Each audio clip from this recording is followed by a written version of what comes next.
The screams of the Cillian hunting party echoed through the forbidden forest as the trap sprung. One by one, the blue-skinned warriors plummeted into the camouflage pit, their spears and bows falling uselessly around them. From the shadows of ancient blue-bark trees, a human figure watched, his weathered face illuminated briefly by shafts of alien moonlight filtering through the dense canopy.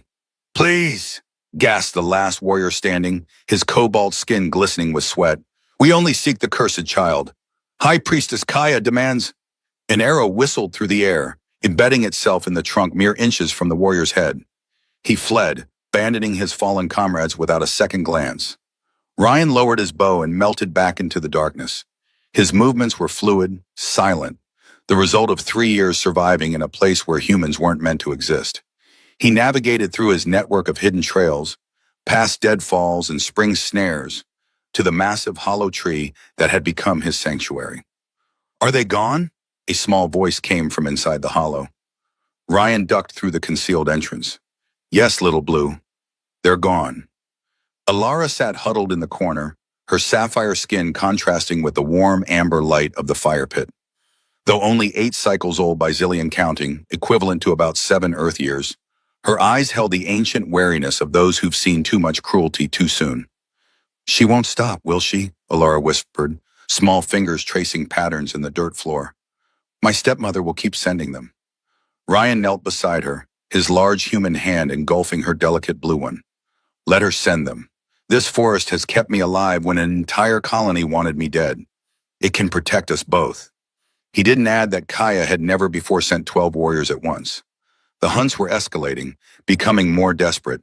Soon the High Priestess would realize that individual hunting parties weren't enough against the forest demon who had stolen her stepdaughter. Ryan stoked the small fire, careful to feed it only the smokeless wood he'd gathered from the phosphorescent fungi groves. "Time for your lessons," he said, pulling out a makeshift map drawn on cured hide. "What's the safest route to the eastern ridge?" Alara studied the map, her quick mind processing the information. She traced a winding path, avoiding the marked quicksand bogs and territorial boundaries of the native predators. "Good," Ryan nodded. "And if you're being pursued?" "Head for the singing stones," she answered without hesitation. "The sound confuses them, and the narrow passages are too small for adult Zillions." Ryan smiled, feeling a surge of pride. The little alien girl learned quickly. She had to. As Alara worked on her map skills, Ryan's mind drifted back to the day everything changed. The day he found her tied to the ritual post at the forest's edge, her tiny body trembling as the Zillion tribe retreated, leaving her as a sacrifice to appease the forest demons. It had been mere chance that he was scouting that area, looking for new hunting grounds. The human colony had been expanding their territory again, forcing him deeper into the forbidden forest. He'd watched from cover as the elaborately adorned High Priestess Kaya had personally bound the child to the post, her face a mask of cold determination as she proclaimed the girl cursed, a bringer of ill fortune to the tribe. Ryan had intended only to observe. Interfering with the natives meant risking discovery, and discovery meant death. But when the tribe departed and the small figure began to softly weep, something inside him broke. He'd approached cautiously, expecting the child to scream in terror at the sight of a human. Instead, her luminous eyes had widened with desperate hope. She'd reached out with bound hands and whispered the words that still haunted him. "Be my dad. I won't misbehave." In that moment, the fortress of solitude he'd built around himself crumbled. Ryan could still remember the acid taste of betrayal in his mouth as Commander Vega had read the charges against him.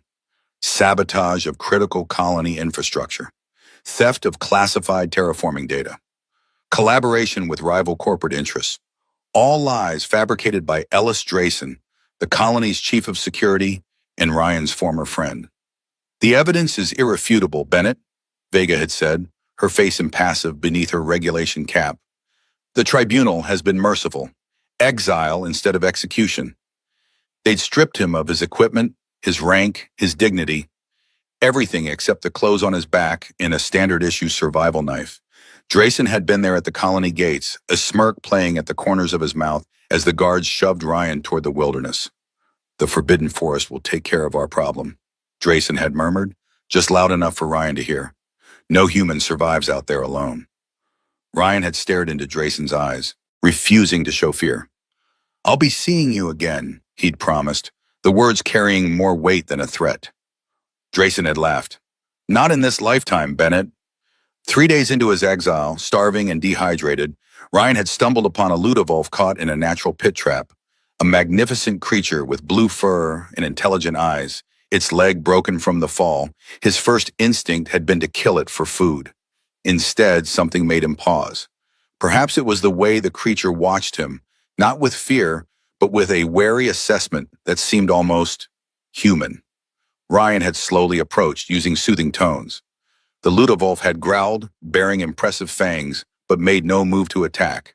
With extreme caution, Ryan had fashioned a crude splint for the creature's leg and hauled it from the pit using vines. He'd expected the animal to flee or turn on him once freed. Instead, it had remained seated, studying him with those eerily intelligent eyes. Then it had thrown back its head and released a howl that echoed through the forest. Not a call of pain or fear, but something else entirely. Within minutes, the entire pack had arrived, massive blue-furred predators moving like shadows between the trees. Ryan had stood his ground, knife in hand, certain his bizarre moment of compassion would be his last. But the alpha, the one he would later name Silas, had simply walked a circle around him, sniffing, before sitting again. One by one, the pack had departed, melting back into the forest. Silas had been the last to leave, fixing Ryan with one final, penetrating stare. That night, as Ryan huddled in the hollow of a fallen tree, half dead from hunger, something heavy had landed beside him. A freshly killed forest creature, still warm, and in the shadows beyond his makeshift shelter, a pair of blue eyes had gleamed briefly before disappearing. That was the beginning of the strangest alliance on Silos. What's wrong? Alara's voice pulled him back to the present. You look then. Ryan forced a smile. Just thinking, little blue. Nothing important. A low, mournful howl outside their tree shelter made them both freeze. Ryan reached for his bow, then relaxed as the particular cadence registered. It's Silas, he said, moving toward the entrance. Something's wrong. Alara followed close behind as Ryan stepped outside. A massive, wolf-like creature with thick blue fur waited at the edge of the clearing, its intelligent eyes fixed on them. The Ludovolf's ears were flattened against its head, its posture communicating urgency. What is it, boy? Ryan approached slowly, making the low guttural sounds he'd learned the pack responded to. Silas whined, turning to look back the way he'd come, then fixed his gaze on Ryan again. He wants us to follow, Alara whispered. Ryan hesitated. Night was falling, and venturing out with Alara was always risky, but he trusted Silas.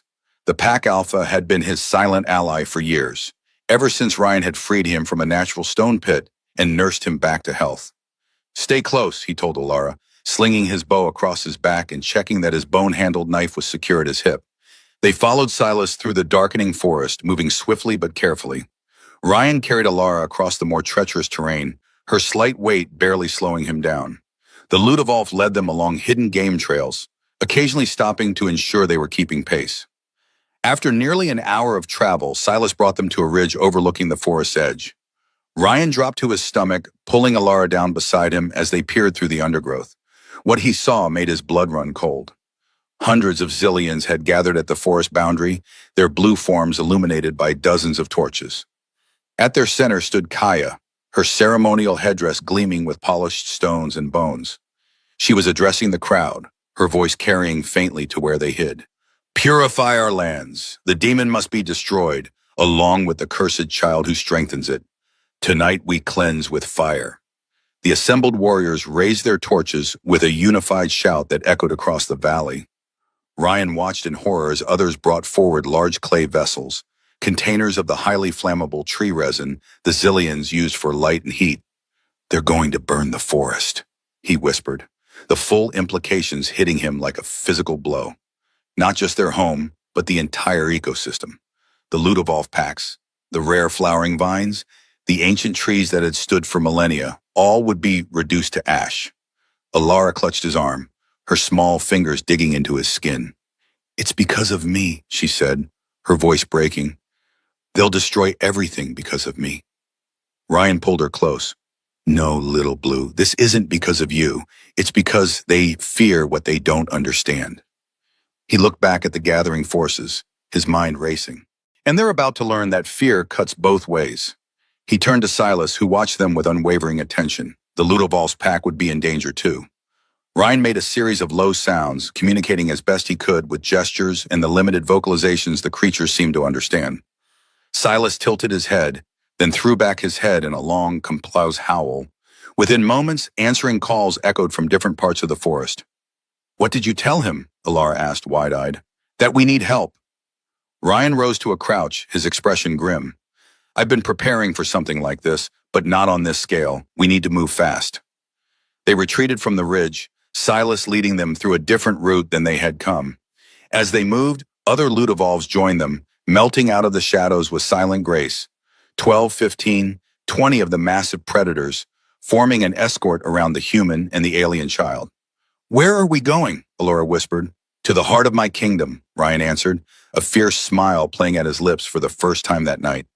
"It's time you saw what I've been building all these years." The Forbidden Forest wasn't just Ryan's refuge. It was his fortress, his arsenal, and his ally. For 3 years, he had methodically transformed it into a weapon.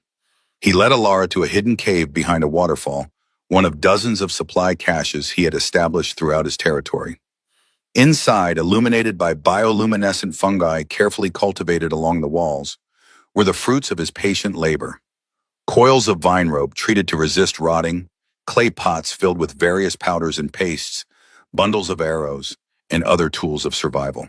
"When I first came here, I thought I was going to die," Ryan explained as he gathered specific items and loaded them into a hide pack. "The colony had stripped me of everything: my reputation, my equipment, my future. Their commander gave me a knife and told me Exo was more merciful than execution." He handed Alara a small pouch. "Put this around your neck. Don't open it. If we get separated, the scent will help the pack find you." She slipped the cord over her head, the pouch resting against her chest. "But you didn't die." "No," and Ryan checked his bowstring, his movements efficient. "I got angry instead, and then I got methodical." Outside the cave, the Ludovolf pack waited, their massive forms like blue shadows in the night. Ryan emerged with Alara and addressed Silas with more of the guttural sounds he'd developed to communicate with the creatures. "Come on," he told Alara, hoisting her onto his back. "We have work to do." Through the night, they moved across the forest, stopping at specific locations where Ryan had prepared what he called contingencies. At each site, he made adjustments, set triggers, and gave instructions to small groups of Ludovolfs who loped off into the darkness with clear purpose. "I don't understand," Alara said as they finished at the 5th site. "What are we doing?" Ryan knelt to look her in the eye. "Remember how I taught you that the best rape isn't the one that kills, but the one that controls?" She nodded solemnly. "The Cillians think they're going to burn us out. Instead, we're going to direct that fire exactly where we want it to go. But I need you to be brave, because this will be dangerous." "I'm not afraid," she said, her chin lifting with determination that belied her youth. Ryan smiled sadly. "You should be. Fear keeps you sharp. But I promise you this." He took her small blue hands in his calloused ones. "I will die before I let them take you back." As they worked through the night, the bond between them seemed to strengthen with each passing hour. It had been nearly 6 months since Ryan had cut Alara from the ritual post, and in that time they had become more than just survivor and rescued. They had become family. Ryan remembered the first weeks after bringing her to his hollow tree shelter. She had barely spoken, flinching at sudden movements, startling at every forest sound. She'd been terrified of the dark, of being alone, of the strange human who had saved her but remained an enigma. There had been nightmares, violent, thrashing episodes that left her screaming in a language Ryan didn't understand. During those moments, he'd simply held her, humming low melodies his own mother had once sung to him on Earth, lifetimes ago. The turning point had come during a violent storm. Lightning had split one of the ancient trees near their shelter, and the resulting crash had sent Alara into a panic. As Ryan tried to calm her, his shelter had begun to flood. With no choice but to evacuate, he'd wrapped Alara in a waterproof hide and carried her through the torrential downpour, seeking higher ground. They'd spent that night huddled in a small rock overhang, soaked and miserable. As dawn broke, revealing the storm damage, Alara had looked up at Ryan with those large, luminous eyes. "You didn't leave me," she'd said, surprise evident in her voice. Ryan had frowned. "Of course not." Why would I? Mother left when the storms came, she'd replied matter-of-factly. She said it was because I brought the bad weather. Then Kaya came to be my new mother, but she didn't like me either. The simple statement, delivered with a child's blunt honesty, had pierced Ryan's heart. He'd pulled her close, not caring that they were both still damp and cold. I'm not going anywhere, little blue. Not without you. We're a team now. After that, her progress had been remarkable. She'd thrown herself into learning everything Ryan could teach: how to move silently, how to find water, how to identify the signs of predators.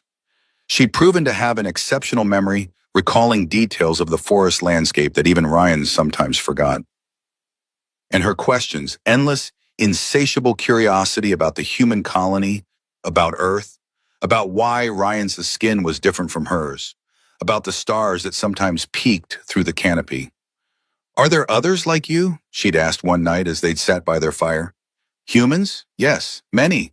An entire colony on the other side of the mountains. No, she clarified. Others who live alone in the forest. Others who help instead of hurt. Ryan had considered this. I don't know, little blue, I hope so. Even then, he had noticed unusual things about her, how plants seemed to lean toward her when she passed, how minor cuts healed faster than they should, how she sometimes seemed to know things about the forest that she couldn't possibly have observed. Small things, easily dismissed as coincidence or a child's heightened awareness of her environment. Only later would he understand the significance of these early signs.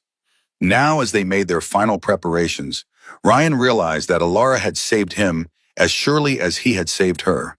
Before her, he'd been surviving, not living, existing on hatred and the desire for vindication.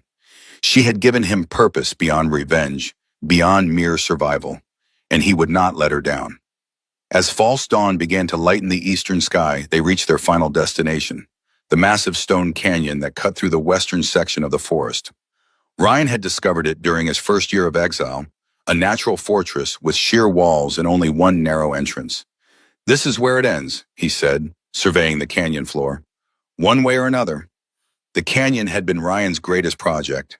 For over a year, he had been subtly altering its structure, weakening key points in the surrounding cliff faces, establishing hidden pathways along the rim, creating concealed caves where supplies could be stored. It was to be his final redoubt if the human colony ever decided to hunt him in earnest. Now it would serve a different purpose. As they worked, Ryan explained his plan to Alara. The Zillions expected to drive them before the flames, forcing them into the open where they could be captured or killed. Instead, Ryan intended to control the fire's path, using it to herd the attackers themselves.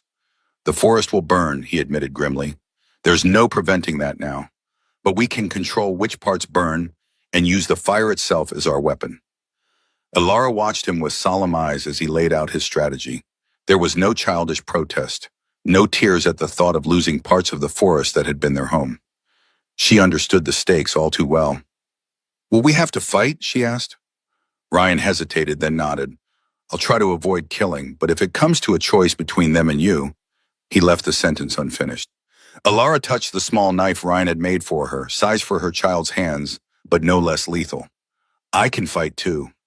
No, Ryan's voice was firm. You stay with Silas and the others. Your job is to survive. She looked like she might argue, but instead gave a short nod. What about after? If we win? One problem at a time, little blue. But it was a good question. What came after? Even if they successfully defeated Kaya's forces, the Zillion tribe would remain a threat. The human colony was no haven either. They had cast Ryan out to die and would hardly welcome a Zillion child. As the sky lightened, Ryan finished his preparations and gathered Alara close. Whatever happens today, he said softly, know that these months with you have been worth everything. You are the daughter I never thought I'd have. Alara's arms tightened around his waist. And you are the father I always wanted. Ryan swallowed hard against the sudden tightness in his throat. Go now. Get to the high point we discussed. Silas will stay with you. She nodded and turned to go, then stopped. Ryan? Yes. I won't misbehave. I promise. The echo of her first words to him made his chest ache. I know, little blue. I know. The Zillion attack began with the rising sun, A line of blue-skinned warriors advanced into the forest, torches held high. Behind them came others carrying the resin vessels, prepared to amplify the blaze once it caught. They moved cautiously, expecting resistance, but encountered nothing but the eerie silence of the forest. No birds called, no animals fled before them. It was as if the entire ecosystem was holding its breath. High Priestess Kaya led from the center of the line, her elaborate headdress bobbing with each step. "Spread out," she commanded. "Start the fires from multiple points. Let nothing escape the purification." The warriors began to disperse, but as they moved deeper into the forest, an unsettling pattern emerged. No matter which direction they tried to advance, they encountered impassable obstacles, sudden ravines, dense thickets of thorns, unstable ground that threatened to collapse beneath their weight. Gradually, inexorably, they found themselves being channeled along specific paths, as if the forest itself was hurting them. "It's the demon's work!" one warrior shouted, as his third attempt to break away from the main group was thwarted by a seemingly bottomless crevasse that hadn't been there the previous day. Kaya's expression hardened. "Nonsense. Press forward. We will not be intimidated by tricks and illusions." But as the sun climbed higher, even she couldn't deny the unnatural way their forces were being directed. What had begun as a broad front had compressed into a narrow column, moving along what appeared to be the only viable path through suddenly hostile terrain. "Halt!" she finally commanded, raising her hand. The procession stopped, warriors looking nervously at their surroundings. "We are being led into a trap." "Too late," came a voice from above. Kaya looked up to see Ryan standing on an overhanging rock formation, bow in hand. The human appeared relaxed, almost casual, but his eyes burned with quiet intensity. "You dare address me, demon?" Kaya's voice dripped with a contempt. "You have stolen what belongs to our tribe and corrupted our sacred forest. Your end comes today." Ryan knocked an arrow but didn't draw. "The girl never belonged to you, and this forest was never sacred to your people, just feared." He gestured to the surrounding trees. "You could have learned from it, lived in harmony with it. Instead, you're about to become its victim." He loosed the arrow not at any warrior, but at a specific point in the canopy above. It struck with precision, severing a taut vine that had been holding a massive deadfall in place. Timber and stone crashed down behind the Zillion column, completely blocking their retreat. Panic erupted among the warriors. Some charged forward, while others tried desperately to climb the blockade. Kaya screamed commands, struggling to regain control as her carefully orchestrated attack dissolved into chaos. "You have one path left," Ryan called down, already moving along the rock face with the sure-footed grace of someone who knew every handhold. "I suggest you take it." The Zillions found themselves with no choice but to continue forward along the irrationally narrow trail.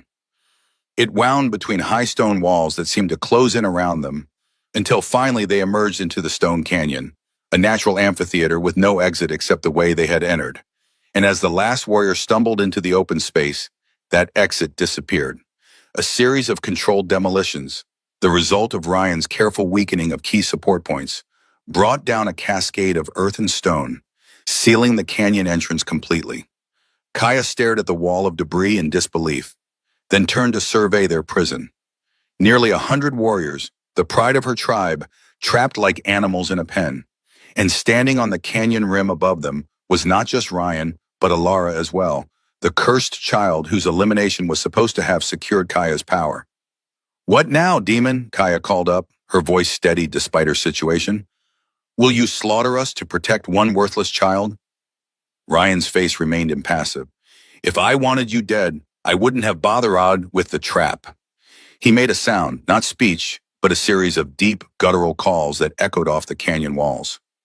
The response came immediately, howls from every direction, growing closer, multiplying until they seemed to come from everywhere at once. The Zillions crowded together as Lutovovs appeared along the canyon rim, massive blue-furred predators with gleaming eyes and teeth as long as a warrior's fingers. More emerged from previously hidden caves in the lower canyon walls, effectively surrounding the trapped Zillions. "Gods preserve us," whispered one of the warriors as the beasts padded silently into position, their muscular bodies radiating lethal potential. Alara stepped forward, her small form dwarfed by Ryan beside her and the Ludovolf that moved protectively close to her. My stepmother said I was cursed, her clear voice carried down to the assembled warriors. She said the misfortunes of the tribe were my fault. She placed a hand on the massive Ludovolf beside her. But who is cursed now? Ryan put a hand on her shoulder. They have until midday, he announced. One person may climb up to negotiate terms. Choose wisely. The hours that followed were tense. The trapped Zillions huddled in the center of the canyon, weapons at the ready, though they all knew how futile resistance would be. The Lutovovs maintained their positions, silent sentinels whose very stillness was more terrifying than any display of aggression. Kaya paced furiously, her ceremonial robes dragging in the dust. Several times she appeared ready to order her warriors to attack, to attempt to fight their way out. But the cold mathematics of their situation was inescapable. They were outmaneuvered, outmatched. Ryan and Alara watched from their position on the canyon rim, sharing a small meal of dried meat and forest fruits. Despite the gravity of the situation, there was a strange peace between them. The calm of those who have committed fully to their course and now await the outcome. What will happen to Kaya? Alara asked, her voice low enough that only Ryan could hear. Ryan considered the question. That depends on your people. If they're wise, they'll realize she's led them to disaster and choose new leadership. And if they're not wise, then they'll learn a harder lesson. Alara was silent for a long moment, watching the blue figures below. She was kind to me once, she said finally. Before my father died, she would bring me sweet fruits and tell me stories about the stars. Ryan looked at her in surprise. This was the first time Alara had shared any positive memory of her stepmother. What changed? He asked gently. Alara's small face hardened. Power changed her. When my father was alive, she was the second wife, not the most important. After he died, she became high priestess. She said having me around reminded people that I was the true heir, not her. She plucked at a blade of grass. That's when she started telling everyone I was cursed. Ryan felt a fresh surge of anger toward the Cillian woman who had so callously discarded a child for political gain. But there was something else in Alara's voice, a complexity of emotion that reminded him that, despite her intelligence and resilience, she was still a child trying to make sense of profound betrayal. Not everyone who has power becomes corrupt, he said carefully. But power does reveal what's already inside a person. Kaya showed her true nature when she gained authority. Will I be like her when I grow up? The question was whispered, a fear finally given voice. Ryan turned Alara to face him, looking directly into her eyes. No, you know why? She shook her head. Because you're asking that question. People who become like Kaya never worry about becoming like Kaya. He tapped her chest gently. You have a good heart, little blue. And as long as I'm around, I'll help you keep it that way. A commotion from below interrupted them. The Zillions were arguing among themselves, voices rising in what appeared to be a serious dispute. Kaya stood apart, her posture rigid with fury as several warriors gestured emphatically toward the canyon rim. Looks like there's dissent in the ranks, Ryan observed. Finally, a tall, scarred warrior separated from the group and approached the debris wall that sealed the entrance. He began to climb, his movements deliberate and powerful. That's Torvin, Alara whispered. The war chief. He was my father's friend. Ryan nodded, rising to his feet. Stay behind me, he instructed, as they moved to meet the climber at the rim. The sun had nearly reached its zenith when the solitary figure crested the debris wall. Ryan watched from above, bow ready but not drawn. The Ludovolf shifted restlessly around him and Alara, sensing his tension. Torvin hauled himself over the edge and stood, making no threatening moves. His eyes widened slightly at the sight of the Ludovolfs arranged around Ryan and Alara, but he showed no fear. You have us at disadvantage, he said simply, his accent making the human word sound musical. Yes, Ryan agreed. I do. Torvin nodded as if confirming something to himself. Our histories speak of demons in these woods. Now I see they were wrong, not demons, gods. Ryan almost laughed. I'm no god, war chief. Just a man who learned your forest better than you know it yourself. And these? Torvin gestured to the Ludovolfs. Friends, Ryan said. Also not gods or demons, just creatures you never bothered to understand.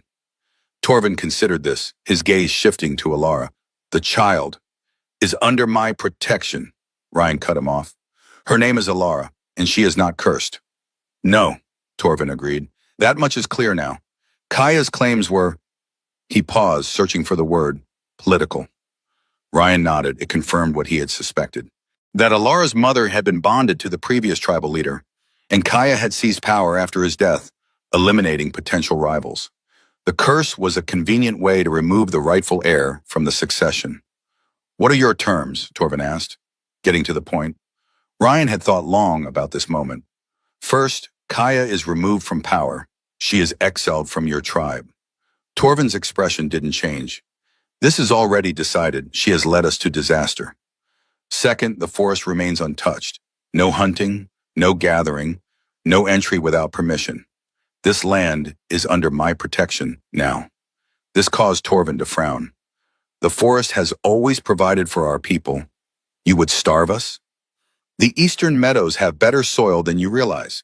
I'll show your farmers how to cultivate the golden grain that grows there.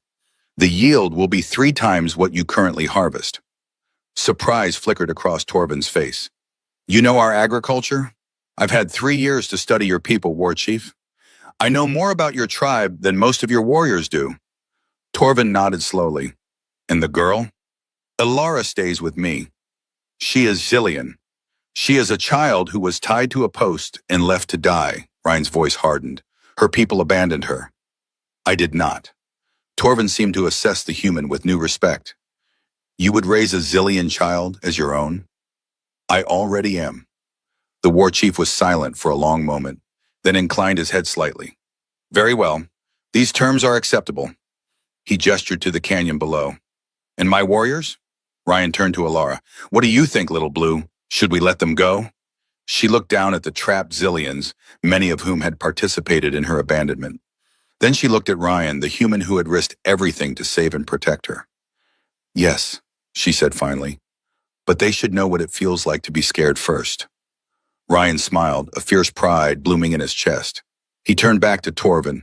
"You'll be released tomorrow morning. Consider it a night to reflect on the consequences of following leaders who use fear as a weapon." The night in the canyon became a test of endurance for the trapped Zillions. As darkness fell, the temperature dropped sharply, the stone walls radiating cold. Ryan had anticipated this and made no move to provide the prisoners with fire or additional clothing. This wasn't cruelty for its own sake, but another calculated lesson. "They need to understand that the forest isn't their enemy," he explained to Alara as they watched from above, wrapped in thick furs against the chill. "The cold, the dark, these are just realities to be respected and prepared for, not demons to be feared." From the shadows around the canyon rim, the Ludovulves kept their silent vigil. Occasionally one would move position or release a soft growl, sending ripples of panic through the Zillion ranks below. But none of the great beasts made any aggressive move. "They're afraid," Alara observed, watching her former people huddled together for warmth. "Yes," Ryan agreed to, "and fear can be instructive." He thought back to his own first nights in the Forbidden Forest, the bone-deep terror of every sound, every shadow. How that fear had eventually transformed into awareness, then knowledge, and finally a kind of reverence for the complex ecosystem that had become his home. "Will they understand the lesson?" Alara asked. Ryan sighed. "Oh, some will, others won't. But enough of them will carry this night back to your village that stories will be told, and those stories will shape how your people think about the forest for generations." As midnight approached, something unexpected happened. From the center of the Zillion group, a voice rose in song, a low, melodic chant that echoed off the canyon walls. Other voices joined in, the harmonies complex and haunting. "What are they singing?" Ryan asked. Alara listened intently, her expression thoughtful. "It's an old song about perseverance, about facing the long night together." She looked up at Ryan. "It's not a war song or a prayer to their... It's about community." Ryan nodded, oddly moved. Perhaps there was more to the Zillions than he had allowed himself to see. The singing continued through the night, sometimes fading to a few voices, sometimes swelling as more warriors joined in. By dawn, a strange transformation seemed to have occurred among the trapped Zillions. The panic and rage of the previous day had given way to a somber determination. They stood together, no longer looking like an invading army, but rather like a people who had faced a trial and emerged changed. When Ryan and Alara appeared at the rim, accompanied by Torvin, the singing ceased. Every blue face turned upward, waiting. "Your war chief has negotiated terms," Ryan announced, his voice carrying in the morning stillness. You will be released, and you will return to your village. But know this. The Forbidden Forest is under my protection now. Any who enter without permission will not leave. He gestured to Alara beside him. This child, whom your priestess declared cursed and abandoned to die, now stands as my daughter and co-guardian of these lands. Remember her face. Remember this day. With that, he nodded to Torvin, who raised a hand toward the blocked canyon entrance. On Ryan's signal, a series of hidden levers were activated, releasing the supports that held the debris wall in place. With a rumble and cloud of dust, a path opened, narrow and treacherous, but navigable. One by one, the Cillian warriors filed out, each pausing to bow deeply to Torvin, to Ryan, and most surprisingly to Alara. Kea emerged last, her once elaborate headdress now bedraggled, her eyes burning with impotent rage. She made no gesture of respect, merely glared at Ryan with undisguised hatred before disappearing through the gap. She will cause trouble, Torvin warned. I expect nothing less, Ryan replied. But without her warriors or her position, her options are limited. Do not underestimate a priestess who has tasted power, Torvin cautioned. Even without a formal role, she has followers. Ryan nodded, taking the warning seriously. We'll be vigilant. As the last of the Cillians departed, the Ludovolves began to disperse as well, loping off in small groups to return to their territories. Only Silas and his immediate pack remained, settling into watchful positions around the canyon rim. Torvin observed this with fascination. You truly command them, he said. Ryan shook his head. No, we understand each other. There's a difference. The war chief seemed about to ask another question when a distant sound caught their attention. The whine of engines, completely foreign to the natural soundscape of the forest. The human colony, Ryan murmured, recognizing the distinctive signature of transport vehicles. They're coming this way. Torvin tensed. More trouble? Perhaps. Ryan turned to Alara. Get your emergency pack. We may need to move quickly. As she hurried to comply, Ryan faced Torvin again. It seems our alliance will be tested sooner than expected, War Chief. How quickly can you assemble your warriors again? Torvin's scarred face broke into a fierce grin. For a battle against the Sky People who have encroached on our lands for generations? Very quickly indeed. Ryan nodded grimly. Let's hope it doesn't come to that. But if it does, he extended his arm in the traditional Cillian warrior's greeting that he had observed from afar many times but never participated in. Torvin clasped Ryan's forearm without hesitation, blue fingers contrasting with pink. If it does, the forest demon and his blue daughter will not stand alone. It was during this period of relative peace that an unexpected visitor arrived. A small spacecraft, not one of the colony's usual transports, but a sleeker, more advanced design, set down at the forest edge. Ryan watched from concealment as a woman in a formal uniform emerged and approached the boundary markers he had established, deliberately staying outside his territory and making no threatening moves. Commander Alessandra Vega, the same officer who had sentenced him to exile 3 years ago. Curiosity overcoming caution, Ryan had approached her, bow ready but not drawn. Commander Vega, he said coldly, you're a long way from the colony. She had nodded, showing no surprise at his appearance. Mr. Bennett, you're looking well for a man who was supposed to have died in exile. What do you want? To deliver news and an offer. She had extended a data tablet toward him. Ellis Drayson has been arrested for treason against the colony. The evidence of his crimes, including the frame-up that led to your exile, is irrefutable. You've been exonerated, Mr. Bennett. All charges dropped. Ryan had stared at her, the words taking a moment to penetrate. Exonerated. The thing he had dreamed of during those first brutal months of exile, the vindication he had eventually stopped hoping for. It's been 3 years, he had said finally. Yes, the evidence was, well hidden. It took time to uncover the full extent of Drayson's betrayal. Vega glanced at her ship. I'm no longer with the colony administration. After what happened with your case, I resigned my position. Now I work for an independent oversight group, investigating corporate malfeasance in the outer colonies. And Drayson? In custody, awaiting transfer to Earth for trial.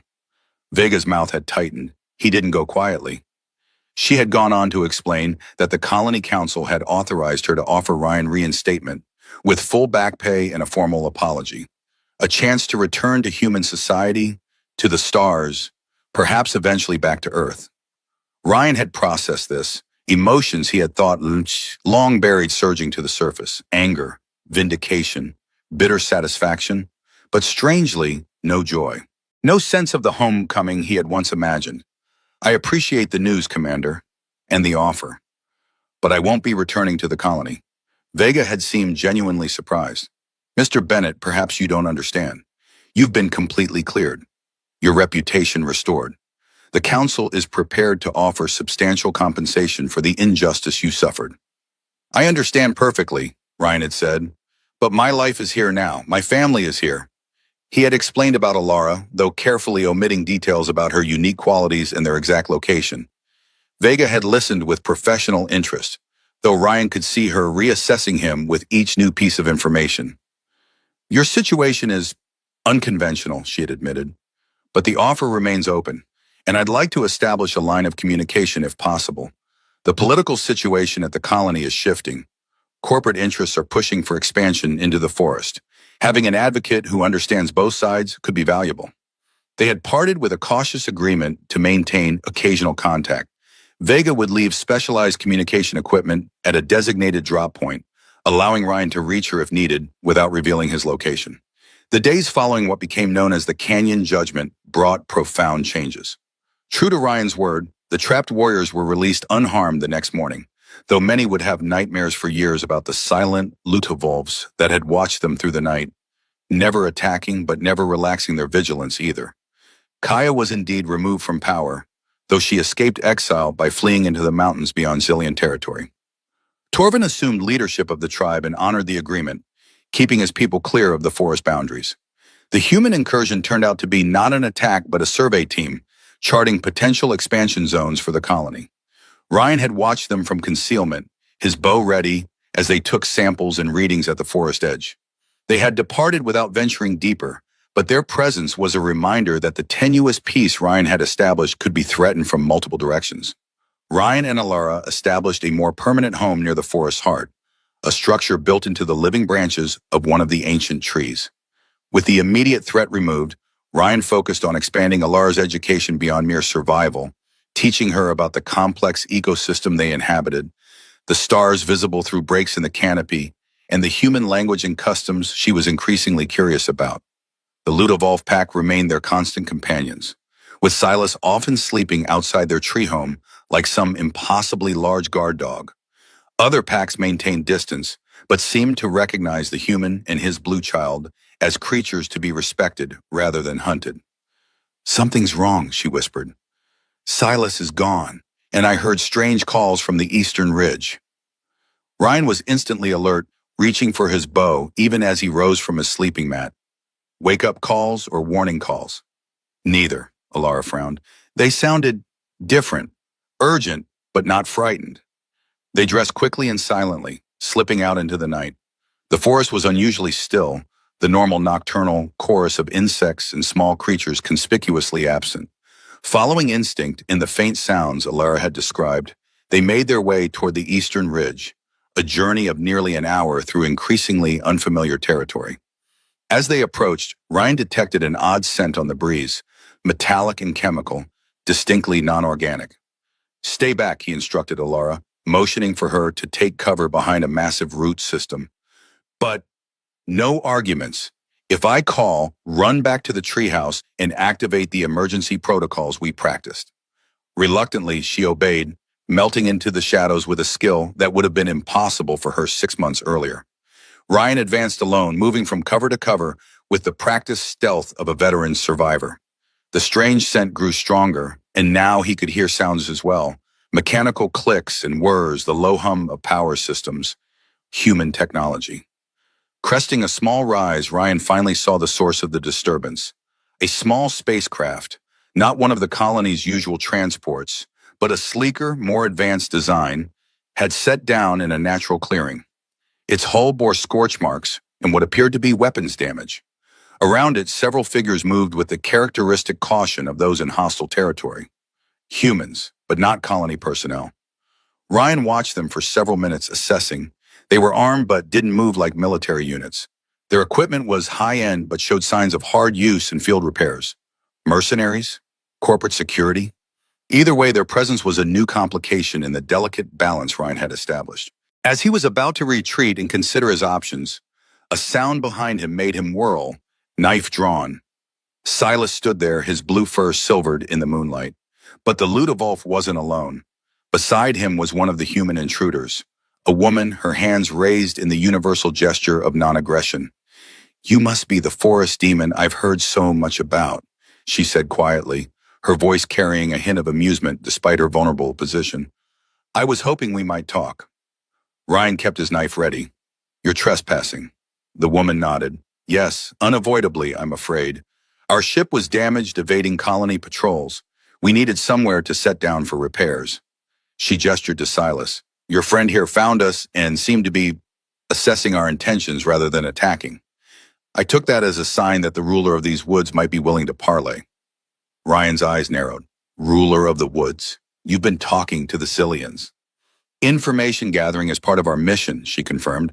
"The locals have some very interesting stories about a human exile who commands forest demons and recently humiliated their spiritual leader." She studied Ryan with frank curiosity. "They didn't mention you'd formed an alliance with the indigenous apex predators, though. That's an impressive achievement." "Who are you?" Ryan demanded, ignoring the implied compliment. "My name is Commander Alessandra Vega. Perhaps you've heard of me?" Ryan stiffened.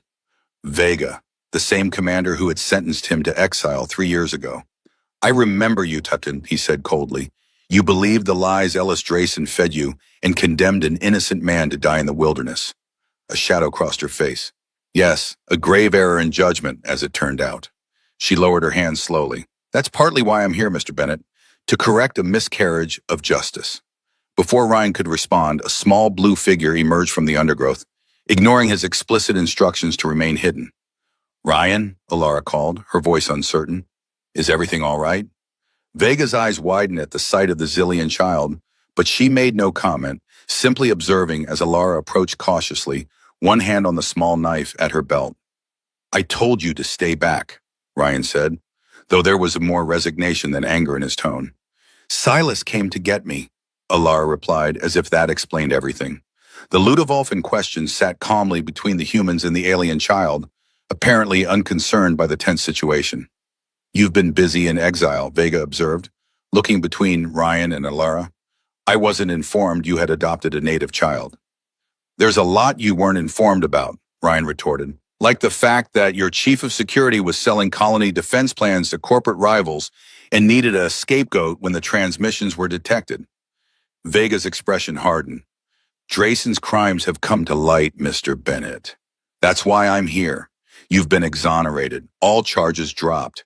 The Colony Council has authorized me to offer you reinstatement with full back pay and a formal apology." Ryan stared at her, the words taking a moment to penetrate. Exonerated. The thing he had dreamed of during those first brutal months of exile. The vindication he had eventually stopped hoping for. "It's been 3 years," he said finally. "Yes, the evidence was, well, hidden. It took time to uncover the full extent of Drayson's betrayal." Vega glanced at the ship behind her. "I'm no longer with the colony administration. After what happened with your case, I resigned my position. Now I work for an independent oversight group, investigating corporate malfeasance in the outer colonies." "And Drayson?" "In custody, awaiting transfer to Earth for trial." Vega's mouth tightened. "He didn't go quietly, hence our damaged ship and current predicament." Ryan processed this, emotions he had thought long buried surging to the surface. Anger, vindication, bitter satisfaction, but strangely, no joy. No sense of the homecoming he had once imagined. He felt a small hand slip into his. Alara looked up at him, her eyes reflecting the moonlight. "Who is she?" she whispered. "Someone from my old life," Ryan replied, suddenly certain of what he needed to do. He turned back to Vega. "I appreciate the news, Commander, and the offer, but I won't be returning to the colony." Vega seemed genuinely surprised. "Mr. Bennett, perhaps you don't understand. You've been completely cleared, your reputation restored. The Council is prepared to offer substantial compensation for the injustice you suffered." "I understand perfectly," Ryan said, "but my life is here now." He squeezed Alara's hand gently. "My family is here." Vega studied them both, her professional demeanor softening slightly. The child could come too, of course. The colony has protocols for adoption of non-human sentients. She would receive education, medical care. No, Alara interrupted firmly. This is our home. The forest needs us. Vega raised an eyebrow at the child's decisive tone, then looked back at Ryan. Is that your final answer? Ryan nodded. It is, but I'm willing to offer your team temporary sanctuary while you make repairs. In return, I'd appreciate any news of the colony and perhaps some basic supplies if you can spare them. It was a practical compromise, and Vega recognized it as such. Agreed, we'll be on our way within 3 days, and we'll respect your territory during our stay. As they walked back toward the ship, Alara tugged at Ryan's hand. You could have gone back, she said quietly, to be with other humans again. Ryan looked down at her, the small blue child who had transformed his exile into a home, his solitude into family. I'm exactly where I need to be. I need to be, little blue, with exactly who I need to be with. It was during this period of relative peace that the unexpected message arrived. A young Zillion scout, authorized by Torvin to approach the forest edge, brought news of movement from the human colony. The Sky People have sent messengers to our village, the scout reported. They speak of new leadership and wish to establish formal relations with our tribe. This was concerning news. In the 3 years since Ryan's exile, the colony had never shown interest in diplomatic relations with the Cillians, viewing them as primitive natives to be avoided or, at worst, displaced. A sudden change in policy suggested ulterior motives. Did they mention anything about the forest? Ryan asked. The scout nodded. They expressed interest in what they called resource exploration within the Forbidden Lands. Torvin refused, informing them that the forest now belonged to the forest guardian and his blue daughter. Ryan thanked the scout and sent him back with a message of his own, that he would be vigilant and appreciated Torvin's adherence to their agreement. That night, as they sat by the fire in their treehouse, Ilara unusually quiet, Ryan pulled out a small carving he'd been working on. It was a pendant made from the heartwood of a lightning-struck tree, shaped into 2 intertwined figures. One human, one Zillion. What's that? She asked, curiosity overcoming her subdued mood. A symbol, Ryan said, threading it onto a cord of woven fibers. In human culture, families often have crests or symbols that represent their bloodline. He placed it around her neck. This is ours, not related by blood, but by choice, Rodan. Alara touched the pendant, her eyes wide. Does this mean you're really my father now? Ryan smiled, pulling her into a hug. I've been your father since the moment I cut you down from that post, little blue. This just makes it official. Alara buried her face against his chest, her small arms wrapping tightly around him. I'm worried about the humans coming closer, she admitted. What if they try to take the forest? Then they'll learn the same lesson Kaya and her warriors did, Ryan said, his voice gentle but firm. This is our home, and we know how to defend it. She looked up at him, her eyes shining with unshed tears. But why do they want to destroy things? Why can't they just live? It was a profound question, and Ryan took his time answering. People, humans, Zillions, probably most intelligent species, have a hard time seeing beyond their immediate desires.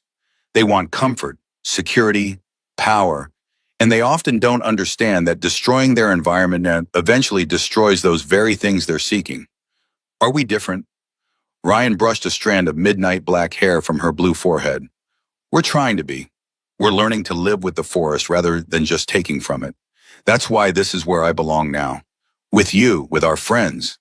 He nodded toward where Silas lay near the entrance. This forest isn't my prison anymore. It's our kingdom. The year that followed brought both challenges and triumphs. Kaya, as Torvin had predicted, did not fade quietly into exile. She gathered a small band of loyalists and established a rival settlement in the northern mountains, occasionally sending raiders to harass the main tribe. More concerning were the increased incursions from the human colony. With new corporate backing, they had accelerated their terraforming operations, pushing ever closer to the forest boundaries. Twice, Ryan had been forced to demonstrate the consequences of trespassing, though he had maintained his policy of non-lethal deterrence. The biggest challenge, however, came from an unexpected quarter. As Alara approached her 10th cycle, her natural Cillian abilities began to manifest. Heightened senses, accelerated healing, and most surprisingly, a form of limited bioelectric generation that allowed her to communicate with certain forest organisms at a cellular level. These developments would have been challenging enough to navigate under normal circumstances. But they coincided with the discovery that Alara's blood contained compounds with remarkable medicinal properties, properties that could revolutionize human medicine if properly studied and synthesized. This knowledge came via Commander Vega, who had maintained sporadic contact since their first encounter. Her team had analyzed the blood sample Alara had voluntarily provided after injuring herself during one of their visits. The results had been startling enough that Vega felt compelled to warn Ryan of the potential consequences. "If this information reaches the wrong people," she had explained gravely, "your daughter could become the most valuable resource on this planet. There are corporations that would stop at nothing to acquire her for study." The warning had cast a shadow over their forest sanctuary. Ryan had immediately implemented additional security measures, restricting their movements and establishing new emergency protocols. Alara had chafed under these limitations but understood their necessity. Then came the drought. 3 cycles of Silos's largest sun, without the usual monsoon rains, had left the forest dangerously dry. The Ludovolf packs ranged farther in search of water, coming into conflict with both the Zillion tribe and the human colony. Game became scarce, forcing Ryan and Alara to rely more heavily on gathered foods in their carefully maintained garden plots. It was during this period of hardship that an opportunity for true peace emerged, though it began with violence. A corporate survey team, ignoring the boundary markers Ryan had established, ventured deep into the forest in search of mineral deposits. They were ambushed, not by Ryan or the Ludovolfs, but by Kaya and her raiders, who had been growing increasingly bold. By the time Ryan learned of the attack and arrived on scene, 3 of the surveyors were dead, and the remaining 2, a geologist and a security officer, were severely wounded. Kaya and her warriors had retreated with the team's equipment and weapons, a dangerous escalation that threatened to trigger a full military response from the colony. Ryan faced an impossible choice. Leaving the wounded humans to die would ensure the colony blamed the Zillions for the attack, potentially leading to retaliation against Torvin's people.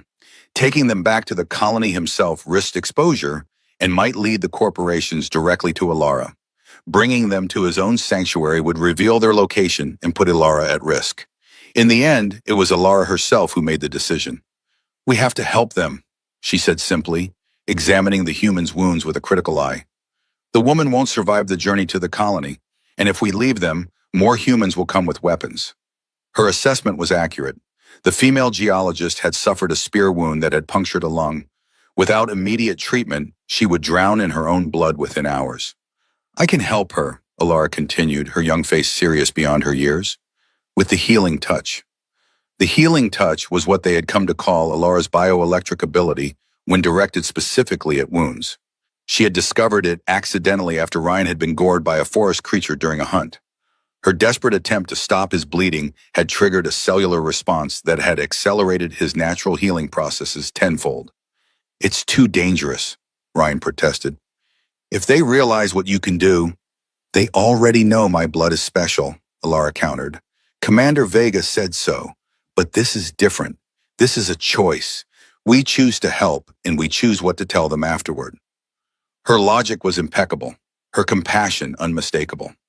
With reluctance, Ryan agreed to bring the wounded humans to their sanctuary, taking extensive precautions to ensure they couldn't later retrace the route. What followed was a tense period of healing and negotiation. The geologist, Dr. Mira Chen, had indeed been near death when they arrived.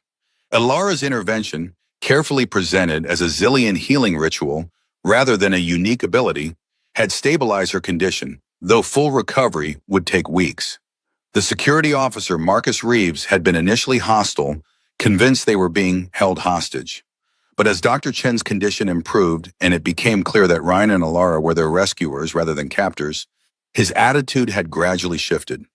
During the long days of Dr. Chen's recovery, an unexpected alliance began to form. The scientist, once well enough to speak, revealed that her team had been operating against official colony policy, sent by corporate interests to assess the forest for potential exploitation, regardless of the established boundaries. "The new colony director is in their pocket," she explained weakly from her sickbed. "There's a faction in the council fighting back, but they're outnumbered and outfunded." This information aligned with reports Torvin had shared about increased human activity along the forest edges. It pointed to a looming confrontation that neither the forest dwellers nor the colony moderates were prepared for.